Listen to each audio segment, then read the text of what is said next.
In the sunny backyard of the Healer house, the family sets up a regular summer picnic under the bright July sky, where rays filter through the foliage, casting golden gleams on the grass. Blankets are spread with wave patterns topped with ham and cheese sandwiches, fruits, apples, bananas, watermelon slices. Towels with palm prints hang on chairs. Bluey bounces around suggesting tag or water balloon fights for a beach vibe. Bandit pretends to be a lifeguard. Chili arranges the food. Bingo sets up toys in a mini city. The air is warm, scented with sunscreen and fresh grass. But in the shadows by the fence there's a chill like from an open fridge. The picnic starts fun. Everyone eats, jokes about summer. Bluey notices a plastic skeleton in a swimsuit buried in the dirt, faded. She digs it out, sets it as a guest, pushing an imaginary plate. The family laughs, Bandit jokes about a diet. Chili smiles. The sun dips, shadows lengthen, the skeleton twitches. More skeletons emerge from bushes, in hats and glasses rattling, creating a rhythm like a distant drum. The skeletons move openly, joints creaking like rusty doors, forming a circle around the blanket, movements like marionettes. They invite with gestures, eye sockets glowing like fireflies. Bluey follows one to the fence where a hidden path opens to an abandoned pool overgrown with murky water. The family follows. The pool is like a twisted party. Ribbons on diving boards, watermelon lanterns float, skeletons on lounges clack bones echoing eerily. The skeletons start games tossing a ball that never falls, splashing in cold water that numbs paws. Whispers from their jaws reveal secrets. Parents' arguments, Bluey's fears, Bingo's hidden toys. Whispers grow louder, games turn sinister. A skeleton mutters about an eternal party. Water bubbles, hands reach from depths writhing like seaweed. The family tries to leave, but the path loops. Skeletons block the fence. Swimsuits drip rot. The sky darkens, shadows mimic the healers with elongated arms and empty eyes. Ground pulls to the water like quicksand, bubbling with cold touches. Bluey shouts a made-up rule to end it, a flash bursts from the skeleton toy. Scene blurs. Family back in the yard, picnic untouched, sun high. They brush it off as heat hallucination, pack up and go inside. The skeleton twitches, whispers call Bluey's name. The yard empties, sun sets unnaturally fast, sky blood red. A skeleton reassembles into a dog-like form. Bluey glances from the house, sees her reflection in a puddle, eyes empty like sockets, bony grin. She blinks, it vanishes. A watermelon seed sprouts, whispering. Screen statics, bone clacks mixed with distorted laughter, abrupt end. Early morning, the Healer house is quiet. Outside the light is soft but strangely dim. Bingo wakes up in her bed. Everything looks normal but the house is too quiet. Only the ticking of a clock can be heard. She goes downstairs. The living room is empty. The TV is off. Toys are scattered as if someone had just been playing but suddenly disappeared. The kitchen is empty too. Dad isn't making pancakes and Mum isn't preparing tea. A plate with a half-eaten piece of toast sits on the table and a mug is half full. There's no steam rising from it. Bingo calls out, "Mum!" "Dad!" "Bluey!" But her voice sounds muffled like through a pillow. There's no echo. She walks down the hallway. The floor creaks under her paws. Bluey's room is empty. The bed is neatly made with a bow on the pillow. Her drawings hang on the wall, but some are torn or scratched out with black lines. The floor begins to tremble slightly. Bingo goes to the bathroom. At first, her reflection in the mirror matches her movements, but then it starts to lag behind. Then it begins moving on its own. It tilts its head and smiles. Bingo stares at it for a few seconds, then quickly turns away and runs. On the stairs, she glimpses a figure running through the hallway on the opposite side of the house. It looks like Bluey, but its movements are jerky like a broken toy. The door it disappeared behind is locked when she reaches it. She goes outside. The grass is grey. There are no shadows. In the distance stands Bluey, facing away. Bingo approaches, but the figure vanishes with a soft click. There's no wind, no birds, complete silence. On the spot where Bluey stood, only her collar remains. Bingo walks into her parents' bedroom. The light is ashen. Mum and Dad lie on the bed. They don't move. Their eyes are open and unblinking. Bingo touches Dad's paw. He turns his head, but his eyes stay glassy. His mouth is slightly open, but no sound comes out. Mum seems to whisper something, but her lips don't move.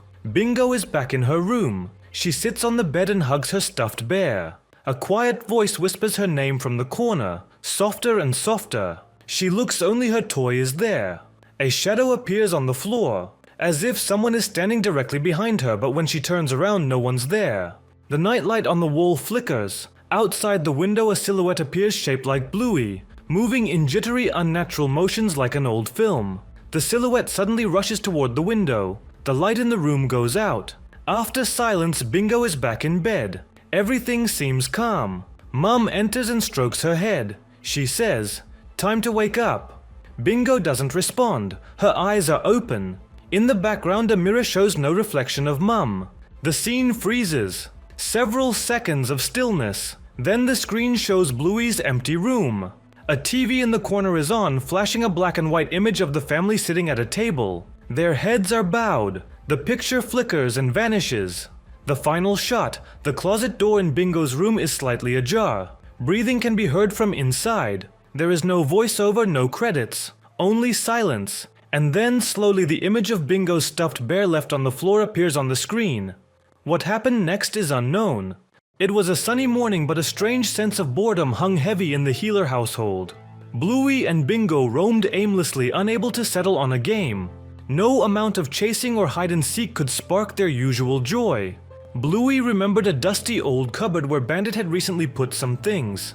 Inside the cluttered cupboard, tucked behind forgotten boxes and toys, they found it, a bulky, ancient television set.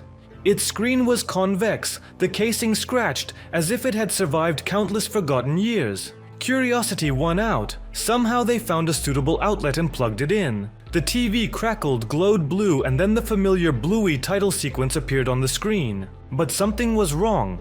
The colors were dull, as if faded, the sound slightly distorted, and the title music strangely sorrowful and drawn out.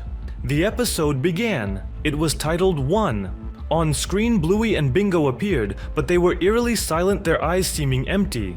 They simply sat in their room, staring out a window where a strange gray storm raged beyond the glass. A storm that never existed in their vibrant world. The longer they watched, the more their own room changed around them. Colors faded, turning as gray as those on the screen. Sounds from the television, the howling wind, strange, quiet sighs began to merge with the sounds of their own room. The air grew colder, bringing with it the smell of dust and something stale, as if they themselves had stepped inside the old cupboard. The figures of Bluey and Bingo on screen now seemed to be looking directly at them, with the same chilling emptiness in their eyes. Suddenly, the TV Bluey slowly raised a paw and pressed it against the screen. In that very instant, the real Bluey felt an icy touch on her cheek. The screen flickered, the image distorted, and instead of TV Bluey, there was now only her own frightened reflection superimposed on the gray, raging world.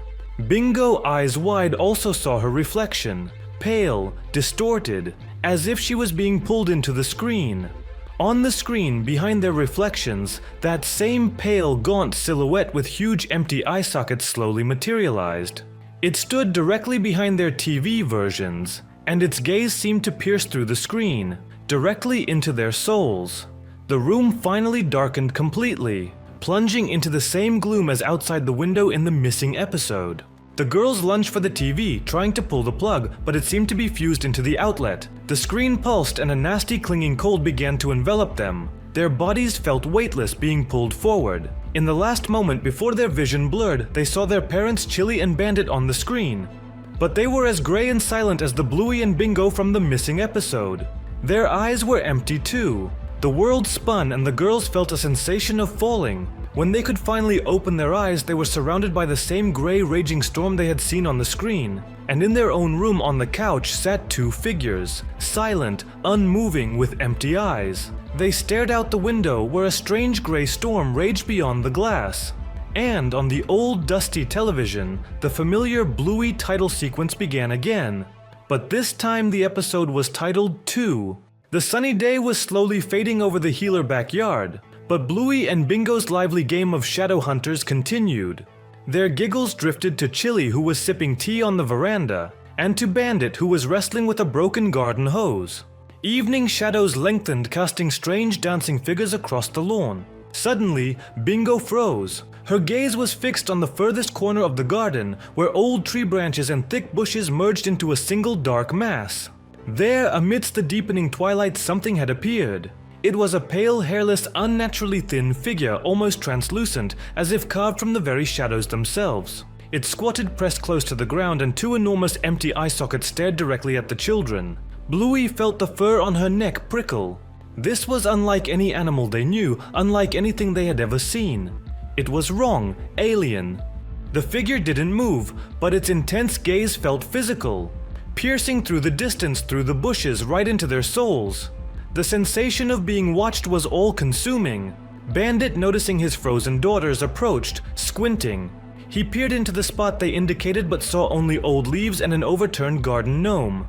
"There's nothing here, girls," he said, picking up the gnome. Bluey and Bingo exchanged uneasy glances. They knew what they had seen, and it was no gnome. The entire evening passed under a cloud of unspoken unease. The girls kept glancing out the window, trying to discern something in the darkening garden. When they finally went to bed, Bluey pressed close to Bingo. Both felt an inexplicable cold seeping through the walls of the house.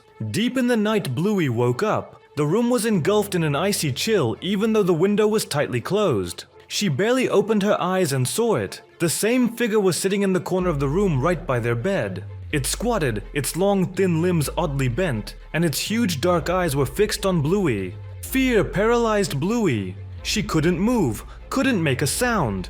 The creature was absolutely silent, yet its presence filled every corner of the room, making the air thick and suffocating.